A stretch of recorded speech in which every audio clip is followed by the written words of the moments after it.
मेरी एक तरीके से सबसे अच्छी गुण है जिसकी वजह से मैं हमेशा जो हूँ वो जीत जाता हूँ। कई बार लोग पूछते हैं इतनी बार आपके साथ झंझट हो रही है, फिर खड़े हो जाते हो, फिर झंझट, फिर खड़े हो गए। तो खड़े होने का झंझट सिर्फ जो मेरे साथ है वो ये है, सामान्य आदमी, एक आदमी बिजनेस करता है या मान लो नौकरी करता है, पूरी जिंदगी उसका जोर इस बात को रहता है कि हमारा नौकरी खराब ना हो जाए, अगर नौकरी चली गई तो हम करेंगे क्या, बिजनेस बर्बाद हो गया तो हम करेंगे क्या। ये दो बातों में हर आदमी अपनी ऊर्जा लगाया, क्योंकि वो बना हुआ है। उसने वो जो जिस चीज को अपने जीवन में उपयोग करना था उस चीज से बंध गया, उसे अपने सर पे बिठा लिया, माथे पे बिठा लिया, और उससे भयभीत भी रहने लगा। फिर भयभीत, जाहिर सी बात है, जिसे सर पे बैठा लोगे वही भय देगा। तो ऐसी कंडीशन में होता यह है कि लोग जो हैं हमेशा डर डर के जीते हैं और उसी चीज को बचाने में अपना जीवन लगाते हैं। मेरे साथ मामला यह है कि मुझसे कोई तुम छीन लो व्यवस्था, मैं दूसरी खड़ी कर लूंगा। मैं बहुत साल पहले रेस्टोरेंट चलाता था और वहां बैठ के प्रेमियों की बातें करता था। तो एक बार एक व्यक्ति आए, मेरे रिलेटिव थे, तो वो मेरी माँ से कहने लगे आप देखना ये लड़का सब बर्बाद कर देगा। तो मैंने कहा एक बात सुनो, व्यवस्था बर्बाद हो सकती, मैं नहीं हो सकता। तो बोले मतलब? मैंने कहा ज्यादा से ज्यादा मेरा रेस्टोरेंट तबाह हो जाएगा, मैं चाय का ठेला लगा लूं। चाय का ठेला तुम मेरा छीनोगे, मैं कुछ और कर लूंगा, तुम मुझे रोक नहीं सकते। मेरी बात समझे आप? तो बात ऐसी है कि यदि हम अपने माथे पे उन चीजों को ना चढ़ाएं तो हम बहुत ज्यादा एक तरीके से अच्छा जीवन जी सकते हैं। लेकिन जब जब हम किसी चीज को अपने माथे पे चढ़ा लेते हैं, हम कहीं ना कहीं जो है अच्छा जीवन नहीं जी पाते। चाहे कोई रिश्ता हो, चाहे कोई व्यवस्था हो, चाहे कोई रोजगार हो, कोई भी चीज हमारे माथे पे जब चढ़ती है, अब जैसे कुछ लोगों का अपना धर्म है, अपने तरीके का धर्म है, गुरु के प्रति प्रेम है या कुछ है, वो उन्होंने माथे पे चढ़ा लिया, उसको बचाने की कोशिश में सब कुछ जा रहा। मैं एक छोटी सी बात कहता हूं, जैसे कि क्या है माला और गाउन, क्योंकि आप लोग पहने उसकी थोड़ी बात कर लेते हैं। माला और गाउन ये किसी भी सन्यासी के लिए शोभनीय है, कहीं ना कहीं उसको इससे प्रेम भी होता है। लेकिन ये चीज कहीं ना कहीं एक ऐसी चीज बन जाती है कि हम अपने गुरु को दायरा देते हैं।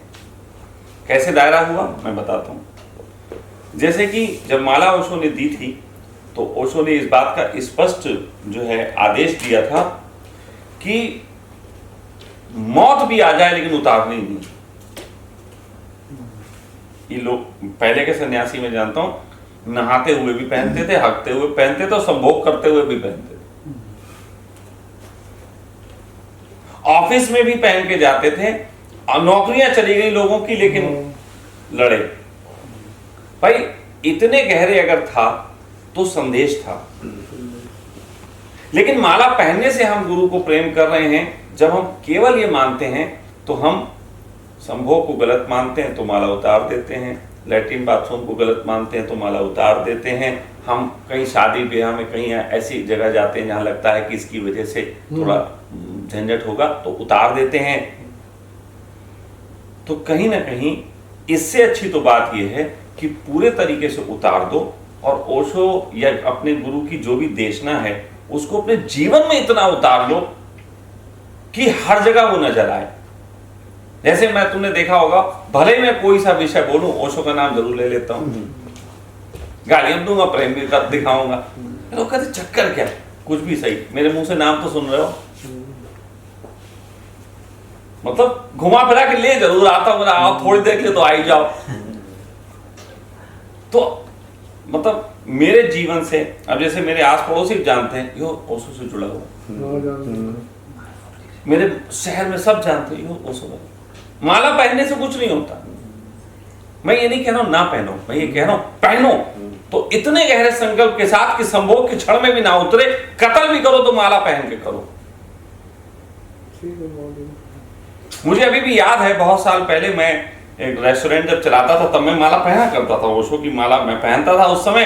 और रेस्टोरेंट में एक बार क्या हुआ कि कुछ लोगों के भोजन का एक इंतज़ाम था, 50-60 जो थे वो अध्यापक थे, उनके भोजन का इंतज़ाम था। तो वो लोग डेली मतलब 70 दिन तक वो भोजन होता था हमारे यहाँ, रोज वो अध्यापक लोग भोजन करते थे क्योंकि उनकी कुछ मीटिंग चल रही थी। तो ऐसी कंडीशन में स्वामी जी वो सुंदर बहुत है लेकिन हम भी हैं थोड़े से, हमें देख लो, है ना। तो बात ये है कि ये जो चीज की माला मैं पहने हुए और वहां पे जितने लोग भोजन कर रहे थे उसमें एक व्यक्ति ने कुछ अनुचित शब्द मतलब इस्तेमाल किए रोटी के लिए। थोड़ी जल गई होगी, कारीगर बना रहा था, थोड़ी जल जाती, कोई बात नहीं, दूसरी रोटी ले सकता था, लेकिन उसने रोटी ऐसे करके फेंक दी। तो उस अध्यापक ने रोटी ऐसे करके फेंक दी। मुझे ये देख के थोड़ी गुस्सा आई। मैंने उस अध्यापक को बोला, मैंने कहा तुम अध्यापक हो, तुम्हें बनाया किसने अध्यापक? तो उसने एक शब्द इस्तेमाल किया जो मैं आपको करूंगा तो यहां पे आप सुन सकते हो, लेकिन वीडियो में मैं कहूंगा टिप टिप कर देना। उसने शब्द इस्तेमाल किया, उसने कहा हमें नहीं खानी। तो मैं उन्हें गुस्से में आ गया और मैंने उससे कहा देखा है या दिखाऊं?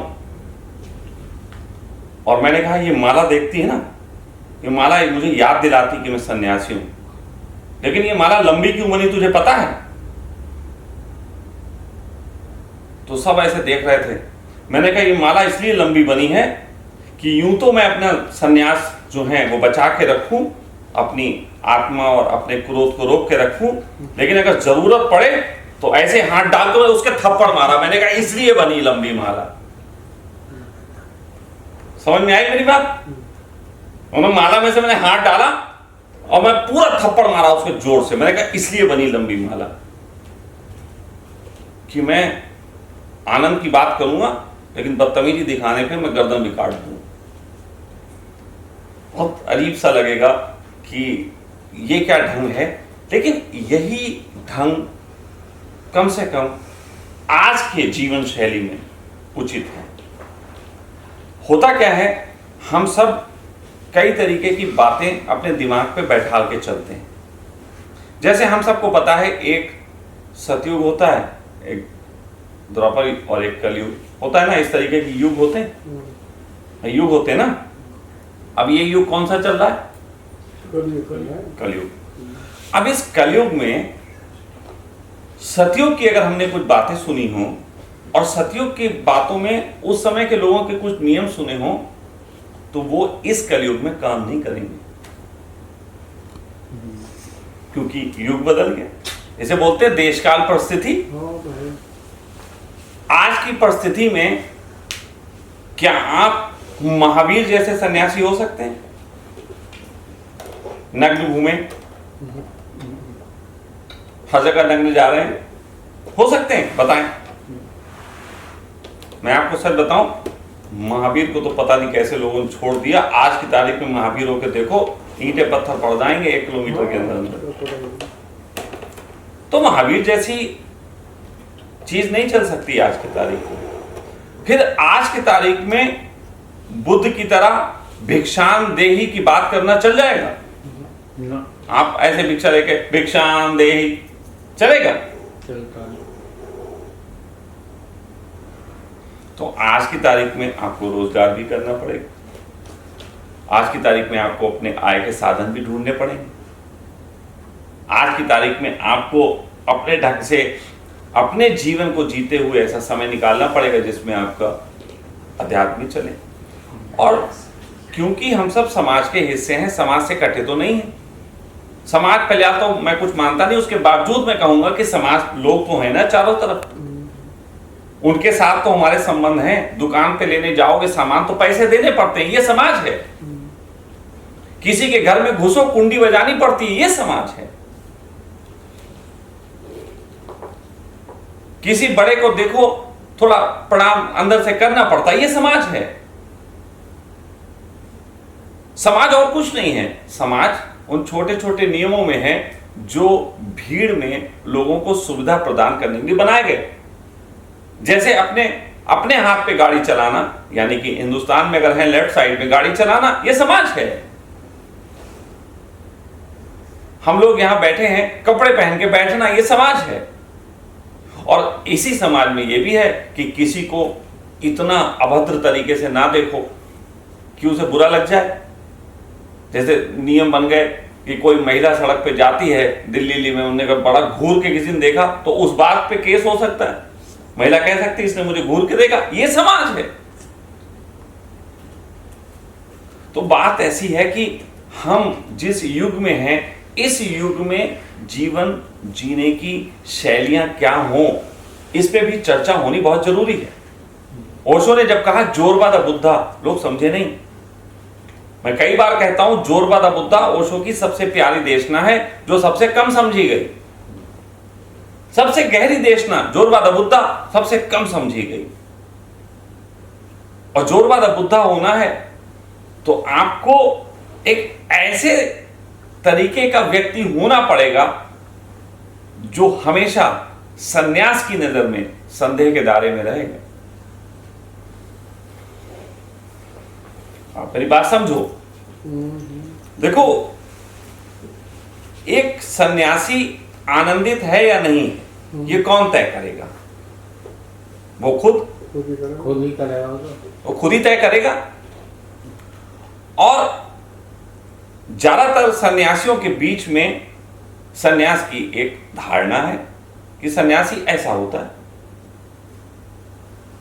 कि सन्यासी तो हल्के हल्के चलता है, सन्यासी तो मुस्कुरा के बात करता है, सन्यासी तो बिल्कुल क्रोध नहीं करता, सन्यासी तो अहंकार नहीं करता, सन्यासी तो लोभ नहीं करता, सन्यासी तो धन को पकड़ता नहीं, सन्यासी तो किसी स्त्री को देखता नहीं, और शब्द कहें तो सन्यासी का खड़ा ही नहीं होता। तो इस तरीके की मतलब धारणाएं हैं। और ये जो धारणाएं हैं, ये धारणाएं लोग तुम पे उंगलियां उठाते रहते हैं। तुम ये तो करते नहीं, सन्यासी कैसे? तुम तो हुक्का पी रहे, सन्यासी कैसे? तुम्हारे साथ तो स्त्री है, सन्यासी कैसे? तुम तो धन लेते हो, सन्यासी कैसे? तो क्या है, किसी भी व्यक्ति का आनंद तो वो तय करेगा कि वो आनंदित है कि नहीं है। ये बात फैक्ट है, दूसरा नहीं तय कर सकता। तो हाँ, दूसरे का काम है उंगली उठाना। तो अब यहां पे एक बहुत बड़ी चीज काम आती है और वो है तर्क। असल में उसी को मैं ज्ञान बोलता हूं। ज्ञान का सिर्फ एक ही काम है, लोगों की उठने वाली उंगलियों को झुका के अपने आनंद की रक्षा करना। कोई तुमसे कहे तुम आनंदित नहीं, तुम साले को ऐसा तर्क दो कि वो चुप हो जाए। फिर मुझे कहता तुम सन्यासी नहीं, तुम तो हुक्का पीते हो। मैं हुक्के का ऐसा तर्क दे सकता हूं, वो हुक्के को ही प्रेम करने लग जाएगा, वो हुक्का पीने में लग जाएगा। मैं ऐसा तर्क दे सकता हूं। अब इसमें क्या है, मैं अपनी रक्षा कर रहा, मैं अपने आनंद की रक्षा कर रहा, और मैं अगर सबकी सुनता रहूं तो निश्चित जानो मेरी गाय जो है वो कुत्ता हो जाने वाली है 4-6 लोगों के कहने के बाद। वो मैं होने नहीं दूंगा। मेरी गाय गाय है और मुझे अच्छे से पता है। तो ये कैसे हो सकता है कि एक व्यक्ति के पास अपने आनंद की रक्षा करने के लिए वो तर्क उपस्थित हों जिस तर्कों से सामने वाले के उपहास के बावजूद आपका आनंद बरकरार रहे। ये कला आप सबको आनी चाहिए। नहीं, सोम पर रहना पड़ेगा हमें। आनंदित रहने के लिए सोम पर रहना पड़ेगा ना। स्वयं पे रहो, तुम रह लो, दूसरा तो उंगली उठागा, उस पे कैसे रोक लो? वो उठान दो, या तो वो ये उसको छोड़ दो। तो एक बात आपको बता दें, अगर आपने ये सिर्फ इतना कह दिया, जैसे कि कई लोग कहते हैं उंगली उठाता उठाने तो हमें क्या लेना देना, और तर्क नहीं दिया, तो आप पे उंगली उठती हैं जो, वो आपका तो कुछ नहीं बिगाड़ेंगे, आप तो आनंद ले रह लोगे, लेकिन आपके परिवार वालों को निंदा का शिकार होना पड़ेगा, आपके मित्रों को निंदा का शिकार होना पड़ेगा। अब जो बात मैं कह रहा हूं वो बहुत गहरी है। आप पागल हो गए, आप आनंदित हैं। लेकिन आप पे जो उंगलियां उठ रही हैं, आप रह जिनके साथ रह रहे हो, उनको बड़ी पीड़ा हो जाएगी। जब मैं सन्यासी हुआ तो मेरे पिता को एक बड़ा प्रश्न उठता था। सब लोग मेरे पिता से प्रश्न करते, तुम्हारा लड़का सन्यासी हो गया, तुम्हारा लड़का सन्यासी हो गया, इसको क्या हो गया? तो मेरे पिता एक दिन कहने भाई तेरे चक्कर में तो सब मुझसे से प्रश्न पूछने लगे। तुझे तो कोई कुछ कहे ना कहे, मुझे कहने लगे कि तेरा लड़का सन्यासी हो गया। अब मैं क्या जवाब दूं? मैंने कहा जवाब दे देना, तुम ही कारण हो। कहेंगे मैं कैसे कारण हूं? मैंने कहा आप कारण ऐसे हो कि मैंने पूरी जिंदगी आपको धन कमाते देखा, आप पूरी जिंदगी जो है कार्य करते रहे, अब आपकी उम्र हो गई 70 साल, आप अभी भी काम कर रहे हो। मुझे ऐसा लगा कि शायद मैं तो 70 तक पहुंचूंगा भी नहीं, और 70 तक पहुंचने के बाद भी अगर काम ही करना हो तो जीवन कहीं चूक जाता है, इसलिए मैं थोड़ा जीवन को जानने के लिए कम उम्र में ही लग लिया। तो आप कारण हो। जब मैंने उन्हें यह तर्क दिया, ये तर्क था पिता के किए गए प्रश्न का, जबकि पिता से लोगों ने प्रश्न किए थे, पिता ने मुझसे किया था। मैंने एक ऐसा तर्क दिया जिसके दो परिणाम हुए। पहला परिणाम यह हुआ कि पिता लोगों को फिर यही तर्क दे देते थे, और दूसरा परिणाम यह हुआ कि इस तर्क को देते देते मेरे पिता के अंदर से भी कई चीजें छूटने लगी। आई बात समझ में? तो तर्क अगर ऐसा है कि नाकाहू से दोस्ती, नाकाहू से बैर, किसी को निंदा करने के लिए नहीं। भाई कई तर्क होते हैं दूसरे की निंदा करने के लिए होते हैं, दूसरे का अपमान करने के लिए होते हैं। वो तर्क सदैव आपको एक ऐसी दिशा में धक्का देंगे कि आपका अपमान होगा, अगर आपका नहीं होगा तो आपके परिवार वालों का होगा। लेकिन एक सही तर्क अगर आप देंगे तो उससे आपका भी लाभ होगा और आपके निकट जो लोग होंगे उनको भी लाभ होगा, एक दिशा उनकी बढ़ेगी। खाली सुने बीच में, मतलब अपनी ना बोलना है, कोई थोड़ी सी सीधी बात है। बिल्कुल, एक मिनट, बहुत अच्छी बात है ये। आज एक बात और, अभी एक बात मैं और कह देता हूं। कई बार ऐसा होता है, जैसे मेरे अंदर की बिल्कुल इच्छा होती है कि हम खुल के बात करें, मैं सबसे चर्चा करना चाहता हूं, हमने चर्चा किया, उपस्थित किया। लेकिन एक दिक्कत ये होती है जब चर्चा के वक्त रिकॉर्डिंग भी हो रही होती है और मैं बराबर से बात करने को मौका दूं, तो उसमें दिक्कत ये होती है कि कहीं ना कहीं कोई ऐसी चीजें निकल आती हैं तो लगता है कि हमें सिद्ध कर देना, हम ही ठीक है, और उससे तर्क वितर्क और कुतर्क की तरफ जाना। तो कुतर्क तरफ नहीं जाएंगे, प्रश्न जो उठेंगे उसके मैं उत्तर दूंगा, और फिर जब ऑफ कैमरा कर देंगे फिर तर्क कर लेना जितने चाहें, फिर ऑफ कैमरा जितने चाहे तर्क कर लो, मुझे कोई आपत्ति नहीं है। आप मुझे नीचा भी दिखा लो, मुझे कोई आपत्ति नहीं। लेकिन जो कैमरे की वजह से होता है वो झूठा हो जाता है, और ऐसे जो होगा वो सच्चा तर्क होगा। तो व्यक्तिगत रूप से मुझे, तो फिलहाल हम ये बात बीच में कह दी, जो हम चल रहे थे वहीं पे आते हैं। तो बात ऐसी है कि तर्क का उपयोग, लेकिन तर्क के कुछ प्रकार हैं, और तर्क कहां से आते हैं, या तुम पे जो संदेह उठते हैं वो किस प्रकार से लोग उंगलियां उठाते हैं, जिसका तुम्हें अपनी जिंदगी में एनकाउंटर करना पड़ता है। तो वो 3-4 बातें मैं बताऊंगा, और उन 3-4 बातें जो हैं उनको सभी लोगों को समझना पड़ेगा, और उसे समझने के बाद आप अपने जीवन में ऐसे व्यक्ति बन सकते हो जो किसी भी व्यक्ति के उंगली उठाने का ऐसा उत्तर दे सकता है कि उंगली उठाने वाला स्वयं अपने पे चिंतन करने लग जाए। वो बातें कौन कौन सी हैं उन पे बात करेंगे। सत्य तक पहुंचने के लिए वही बातें हैं जो आपको रुकावट देती हैं, और वही बातें हैं जो समाज में आपको ताना देती हैं। तो ये 3 लेयर हैं, इन तीनों लेयर के संबंध में मैं अभी आपको बताऊंगा, और आज दिन में हम इन पे चिंतन करेंगे, साथ साथ बीच में हम उन पे भी बात करेंगे जो कल चिंतन चल रहा था उस पे भी, ठीक है। और सच बात तो यह है कि अभी जिस बात के हम करने जा रहे हैं, अगर आपने इन बातों को समझ लिया तो उन बातों के भी उत्तर आपको आसानी से मिल जाएंगे। इसी में सत्य तक पहुंचने के लिए जो सबसे बड़ी रुकावट है शरीर के तल की, वो 4 रुकावटें हैं। 4 शरीर के तल की वास्तविक रुकावटें। आपको मालूम है, जैसे लोहा लोहे को काटता है, सत्य तक पहुंचने में सत्य ही रुकावट देता है। कोई सोच पाएगा? पहुंचने में सत्य ही रुकावट देता है, लेकिन कौन सा सत्य, कौन सा सत्य रुकावट देता है? देखो, आप जो हो 3 मंजिला बिल्डिंग हो, सबसे नीचे की मंजिल आपके शरीर की मंजिल है, बीच की मंजिल आपकी मन की मंजिल है, और टॉप पे जो है वो आपके आत्मा का केंद्र है, आत्मा की मंजिल। तो 3 मंजिलें हैं। आप 3 मंजिला मकान हो। कभी भी आप एक साथ तीनों मंजिल पे नहीं हो सकते। एक साथ तीनों मंजिल पे आप कभी नहीं हो सकते, हमेशा किसी एक मंजिल पे होगे। और तुम्हें जो आरोप तुम पे करेगा वो तो तुम्हें पूरा मकान देख के आरोप करेगा, वो किसी एक उस पर तो आरोप करेगा नहीं। भाई जैसे मैं हूं, मैं शरीर भी हूं, मैं मन भी हूं, और मैं आत्मा भी हूं। लेकिन जब कोई मुझ पे उंगली उठाएगा तो उसे ना तो मेरे शरीर का पता होगा, ना मुझे आत्मा का पता होगा, ना मेरे मन का पता होगा। वो तो कहेगा शशांक तू ऐसा, और वो कभी भी कोई भी उंगली उठा देगा।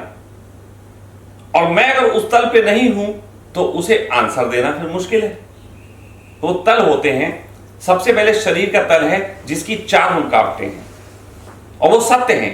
इन चारों से वंचित तुम नहीं रह सकते। सबसे पहले शरीर की रुकावट है भोग। हमें भोजन चाहिए, इससे वंचित नहीं रह सकते। भोग तो करना ही करना, भोजन तो चाहिए ही चाहिए। तो इसके संबंध में लोगों के बड़े तर्क उठते हैं। जैसे मेरे पिताजी बोलते हैं, ओ किसी आप लोगों के बोल देते होंगे, साले खाने को नहीं मिलेगा, सब सन्यास घुस जाएगा कहीं। बोलते ना, खाने को इतना बड़ा बना गया। और सच में तुम लोग भी सोचते हो वाकई यार, अगर भूख लगी, खाने को नहीं मिला, स्वामी जी ने आज खाना नहीं दिया तो कैसे सुन पाएंगे पूरे दिन प्रवचन? तो भूख वास्तव का सत्य है। अगर तुम्हें भोजन ना मिला तो रुकावट हो जाएगी। इसीलिए जो बहुत गहरे ज्ञानी हुए उन्होंने मतलब जो है भोजन को भी भगवान बता दिया। उन्हें अन्न ब्रह्म, अन्न ही ब्रह्म है भाई, यो नहीं मिलता तो फिर कुछ नहीं चलता। तो पहला है। दूसरा जो शारीरिक सत्य है वो है संभोग, सेक्स। ये तो कंट्रोवर्सी है ही है कि सत्य सेक्स की जरूरत है कि सेक्स नहीं करना चाहिए। बड़े बड़े लोग बड़े बड़े तर्क देते हैं, अपने अपने तर्क, इतने ज्ञान के तर्क हैं। क्यों ने कहा नीचे की ऊर्जा को ऊपर ऊर्ध्वगमन करना है। भाई क्या करना है, मतलब यहां से तुम्हें स्खलन होना है, क्या होना है? फिर बड़े तर्क हैं। कुछ लोग कहते हैं सेक्स तो पशुओं वाला काम है, ये सिर्फ इसलिए बनाया गया कि इससे प्रजनन किया जा सके। कितना अच्छा तर्क है। तो एक व्यक्ति में मिले, बोले देखिए सेक्स का उपयोग केवल प्रजनन के लिए। मैंने कहा आपकी पत्नी है? बोले है। हमने कहा बच्चे हैं? बोले हैं। हमने कहा ये बताओ कि जब आपकी पत्नी प्रेग्नेंट हो गई तो उसके बाद आपने उसके साथ सेक्स किया था कि नहीं किया? ईमानदारी से बताना। खैर ईमानदार थे तो उन्होंने क्या जवाब दिया आप समझ जाओ। भाई डॉक्टर से पूछ पाछ के ही सही, तो 4-6 महीने तक तो कहता आदमी काम चल ही सकता है। तो मैंने कहा जब प्रजनन के लिए था तो फिर सेक्स वैसे क्यों किया, फिर बाकी क्यों कर रहे हो? सिर्फ प्रजनन के लिए ही करना चाहिए। तो बात ऐसी, ये बड़ा कंट्रोवर्शियल टॉपिक है, लेकिन इस पे भी चर्चा करेंगे। और इस पे आप पे उंगलियां उठती हैं, और एक तरफ आप पे उंगली उठती है सेक्स से मुक्त होना है, इसके बगैर यात्रा नहीं हो सकती। और दूसरी तरफ आप लोग सुन तो लेते हो गुरु बोलता साला कद्दू मुक्त होना है, यहाँ तो साला रोज रात को लेटते ही साला यही विचार आने लगता है, साला मुक्त होना है कि बवाल। लेकिन सत्य है, आप इससे वंचित नहीं रह सकते। और कोई नपुंसक कहीं पहुंचता नहीं। अगर कोई एक आध धोखे से हो गया हो इस टाइप का सत्य को उपलब्ध सेक्स को लेके, तो वो कहीं पहुंचता नहीं। तो ये दूसरा, पहला भोग, दूसरा संभोग। और इस बात को समझना हो तो मैंने एक बार बहुत अजीबोगरीब उदाहरण दिया था। आज मैं बिल्कुल उसी भाषा में बात करने को तैयार हूं। मैं एक बार एक ट्रेन में यात्रा कर रहा था, मेरे सामने एक मौलाना साहब बैठे थे। मेरी दाढ़ी उस समय बहुत बड़ी हुई थी, मेरी मूछें भी बड़ी हुई थी, और मेरे होठों को ढकी हुई थी। जैसे कि अक्सर होता है जब दाढ़ी बढ़ाओ तो मूछें बढ़ती हैं, लेकिन होठों को ही ढकी हुई थी थोड़ी सी, और दाढ़ी बाकी मेरी लंबी थी। मौलाना साहब सामने बैठे थे, उन्हें मेरी बातें तो बहुत अच्छी लगी, वो कह लगे साहब आपकी बातें बहुत अच्छी हैं, लेकिन एक हमें आपसे शिकायत है। मैंने कहा जी बिल्कुल कहें। कह लगे आपकी मूंछें ना थोड़ी सी बड़ी हैं, ये मुंह में जाती हैं, इनको काट लीजिए। अब देखो तो मुस्लिम देखा होगा ना, काट लेते हैं। उन्होंने भी मुझे वही ज्ञान दिया कि भाई काट लीजिए। मैंने कहा मौलाना साहब आज मैं आपको ऐसी बात बता रहा हूं जो थोड़ी सी आपको बुरी लग सकती है, लेकिन बहुत दिनों तक आपको याद रहने वाली। कहेंगे बताइए। हमने कहा मौलाना साहब आप देखो मेरी दाढ़ी इतनी लंबी हो गई, मूछें सारी इतनी लंबी हुई। कभी तुमने किसी की मूछें देखी? मतलब अगर मूछें, एक तो वो ऐंठ के बढ़ाते हैं, उनकी बात छोड़ दो, वो तो इधर घसीट रहे हैं, वो तो मतलब उसको तोता बनाने के लिए है। लेकिन अगर सही से ऐसे बढ़ने दो ढीली छोड़ के, तो कभी इससे इतने से बड़ी मूछें आपने नहीं देखी होंगी। थोड़ी बहुत ढकती हैं, लेकिन ज्यादा नहीं। मैंने उनसे कहा, मैंने कहा मुंह, दाढ़ी का बाल और झांट का बाल कभी इतना नहीं बढ़ता कि तुम्हें खाने में या संभोग करने में प्रॉब्लम होती हो। और मैंने कहा ये परमात्मा की दी व्यवस्था है। परमात्मा भोग और संभोग से राजी है, उसकी व्यवस्था बनाए रखता है। गंदे शब्द हैं, लेकिन इसी गंदे शब्दों में आप लोगों को यह बात सदा याद रहेगी।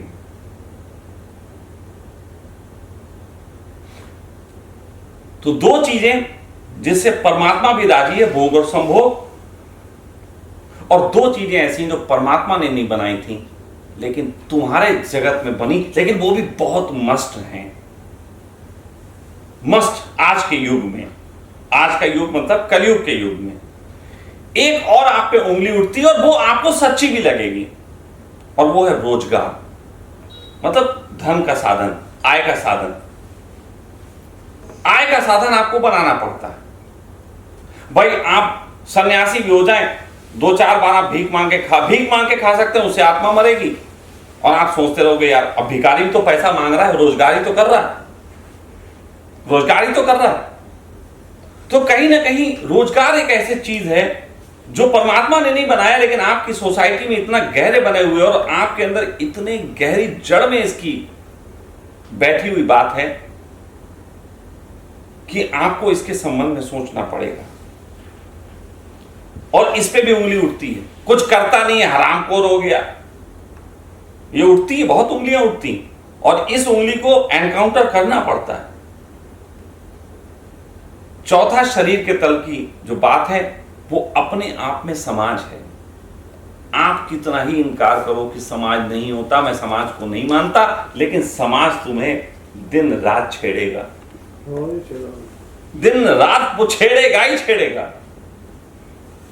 कुछ नहीं तो फालतू मांग कर आप करते क्या, जो करते क्या हो, ये भी समाज ही है जो पूछ रहा है पापा का नाम क्या है, क्या लेना देना तो पापा के नाम से, अच्छा बताओ, हैं लड़की देखने आए हो क्या, पापा का नाम, सरनेम।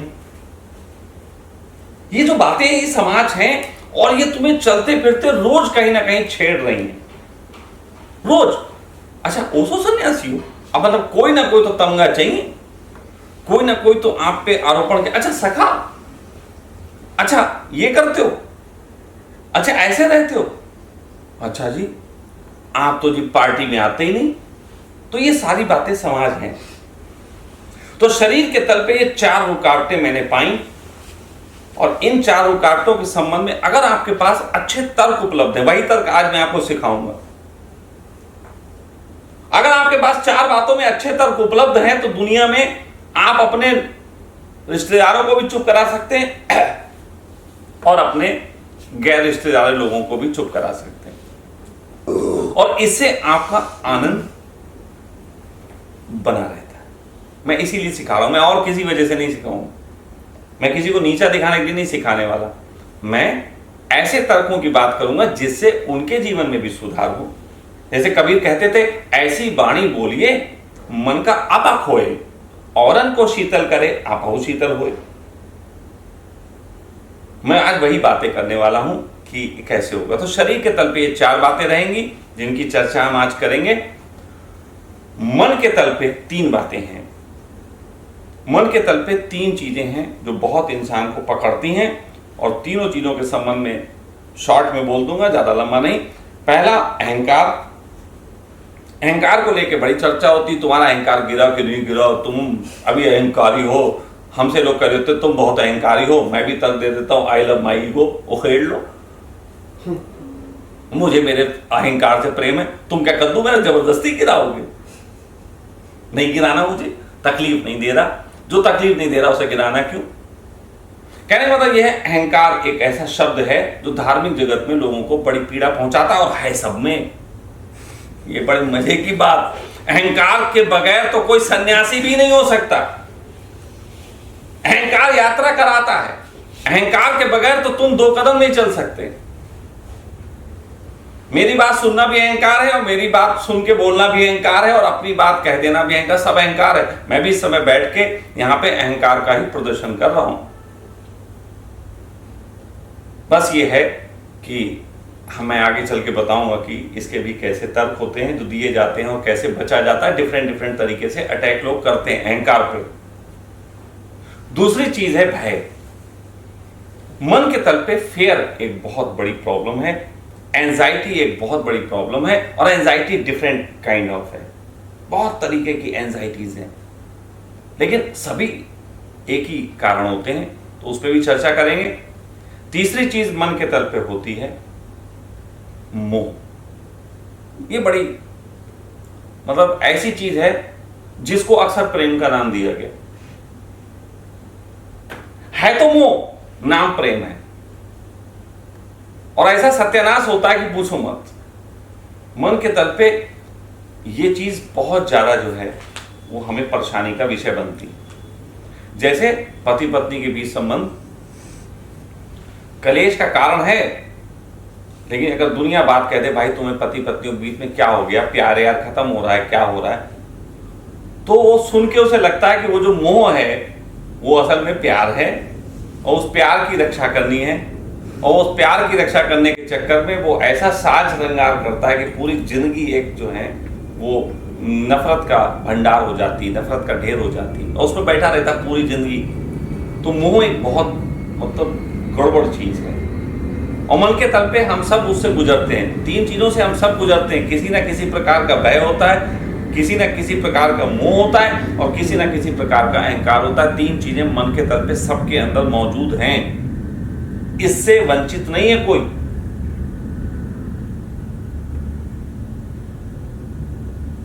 और एक चीज आत्मा के तल पे होती है।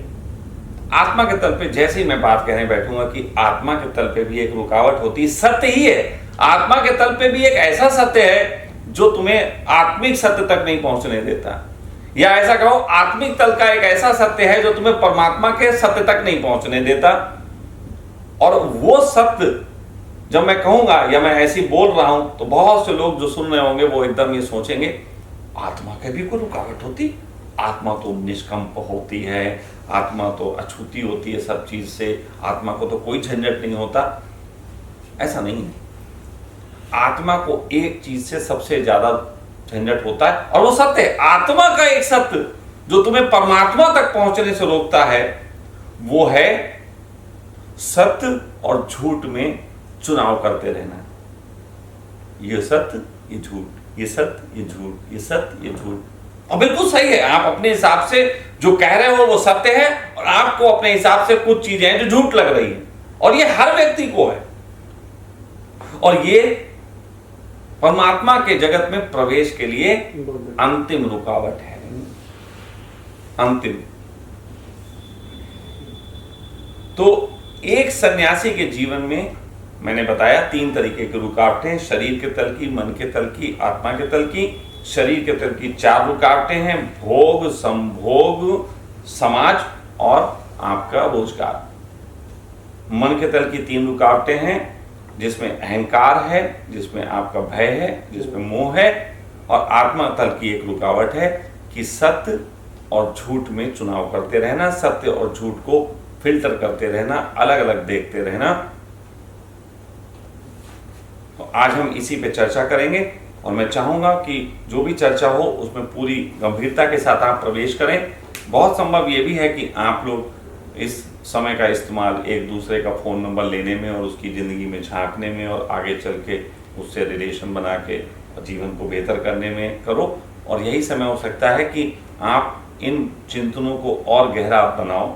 विश्वास मानना, जितना गहरा इन चिंतनों को बनाओगे उतना ही हो सकता है कुछ लोग शरीर के झंझटों से मुक्त हो गए हों, मन के में उलझे होंगे, कुछ लोग मन से भी मुक्त हो गए हों तो आत्मा में उलझ जाते हैं।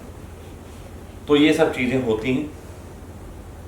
अगर कोई तीनों के झंझटों से पार चला गया है तो निश्चित जानो उसे यहां नहीं होना चाहिए, उसे मेरा वीडियो भी नहीं देखना चाहिए। अगर कोई मेरा वीडियो देख रहा है, ये बात टैग पढ़ के, इसका मतलब है वो अभी तीन में से किसी एक झंझट में है। ये बिल्कुल स्पष्ट है, इसमें कोई भी इब्बट नहीं है। हाँ, वो हो सकता है मुझे गलत सिद्ध करने के लिए डायलॉग मार दे, कमेंट्स भी कर दे, लेकिन उसकी अंदर से जब सोएगा, रात में सोएगा अकेले में, तो सोचेगा यार बात तो सही थी। अक्सर लोग मुझसे कहते हैं आपकी बात सही है, मैं कहता हूं ये अकेले में ही कहते हो तुम, जब सबके सामने होते तो गलतियां नजर आती मेरी बातों में। अकेले में सब जानते हैं मैं सही कहता हूं, लेकिन जब दो लोगों के बीच होते हैं तो मैं सही हूं या नहीं हूं, इस पे डिस्कशन होता है। तो फिलहाल ये जो मैंने बातें कही, आप लोगों ने बड़े प्रेमपूर्ण सुनी हो ना सुनी हो, मुझे कोई लेना देना नहीं, लेकिन मैंने बड़े प्रेम से कही, बड़ी आत्मा से कही। मुझे अपने पे नाज है कि मैं इतने सहजता से इन बातों को कह पाया। तो बीच में एक ब्रेक लेंगे, उसके बाद हम इस पे चिंतन करेंगे। बहुत बहुत धन्यवाद जी, बहुत अच्छा।